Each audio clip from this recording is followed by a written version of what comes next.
بحثا کاپتاگون دکن. زانن من گلک جاران جوارا ویدیو ولد درباره کاپتاگون دا پیشکش کریه حبکه مخدره یعنی هشبره قدخیه. امریکا و بریتانیا به هفر جزا دانین سر بازرگان و شبکهین کو بازرگانی به حبین هشبرین کاپتاگون دکن لسوری. وزارت خزینه امریکا همو کس کمپانی شرکت کو بازرگانی بوی حبه دکن جزا کر. وزارت خزینه امریکا دبیجه کمپانی و بازرگان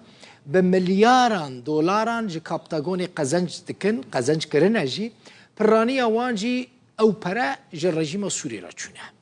لگوری وزارت گلک جوان بازرگانان به حزب الله لبنان راجی کار دکن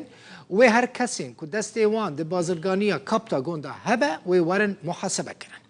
دو پسما من سروک سوری بشار الاسد سمیر کمال وسیم و بدیع اسد جی به سوجی بازرگانی کاپتاگون هاتنه جزا کرن. ده بریارا جزا کرنه ده هاتیه کل لازقیه و لقلمون لسوریه او حبین کاپتاگون دینه چه کرن.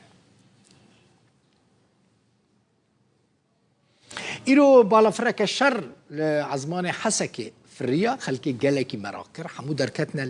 پیشیا مالین خوش خورا تماشا دکرن دیمنین و بالافریا شر هون دبینن جمرا تایبت هاتنه خلکی حسکی دبیجه او بالافریا هزین امریکایه او بالافریا شر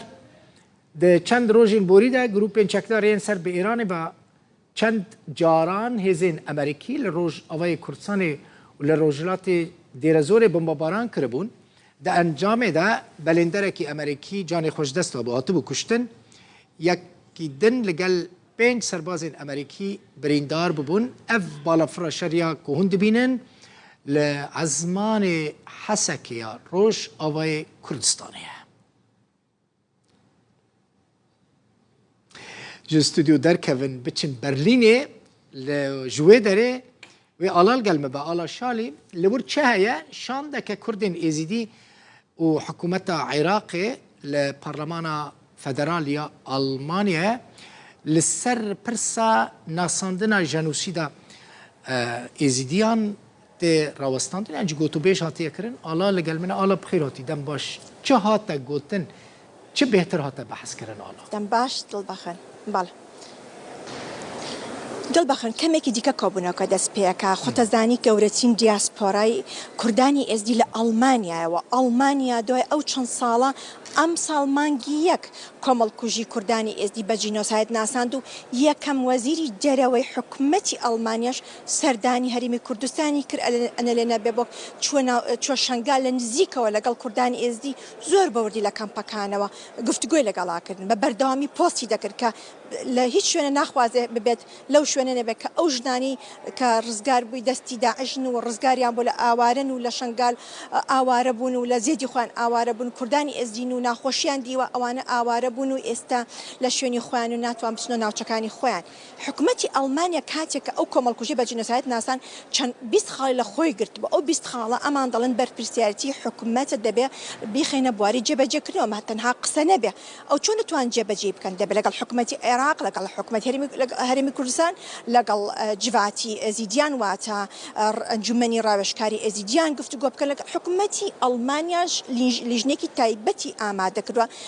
لە پەرلەمانی ئەڵمانیا ئەو ئەندام پەرلەمانی فراکسیۆنە جیاوازەکان کە ڕۆڵیان هەبووە لە ناساندنی ئەو کۆمەڵکوژە بە جینۆسایت لە ناو پەرلەمانی ئەڵمانیا ئەوان ئەمڕۆ هەموو پێکەوە لەسەر مێزی گفتوگۆ دادەنیشن دەڵێن دەبا دەست بکەین بە خاڵ بە خاڵ چۆن بتوانین هاوکاریتان بکەین ئێمە دەمانەوەی گیانی ئێزیدیان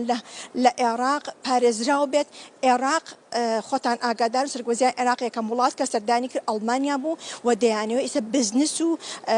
هەروەها لەگەڵ ئەڵمانیا بازرگانی بکەن و هەروەها لە بواری ئابووریدا پەیوەندێکی بەهێزیان هەبێت و پەیوەندیەکانە بەهێزتر بکەن ئەمانش دەڵێن ئێمە مەرجمان هەیە بە مەرجێک ئێمە پشتیوانی حکوومەتی عێراقەکەین ئەوانش ئەبێ مەرجەکان ئێمە جێبەجێ بکەن گیانی کوردانی ئێزیدی بپارێزن و شەنگال کێشەکانی شەنگال یەکلایی بکرێتەوە ئاوەدان بکرێنەوە ئەو کەسانی لە کەمپەکان بگەڕنە زێدی خۆیان ئەمانە هەموو ئەو مەرجانن کە داوای دەکەن حکوومەتی ئەڵمانیا لە عێراق و ئەو ئێزیدیانی لە ئەڵمانیاش ئەبێ ژیانە بۆ خۆشتر و باشتر بکرێتەوە نابێ مافی پەنابەریان ڕەت بکرێتەوە گەلێکی سپاس هەواڵ زۆرە دڵبەخێن ئێوە کاتانە. بەێ ڕاستە بەڵێ. پشترا ببە میوانە سعات حیشت ئاڵە شالی پەیامنێرە مەیە زیرەک ژە بەرلینێ گەلمە بوو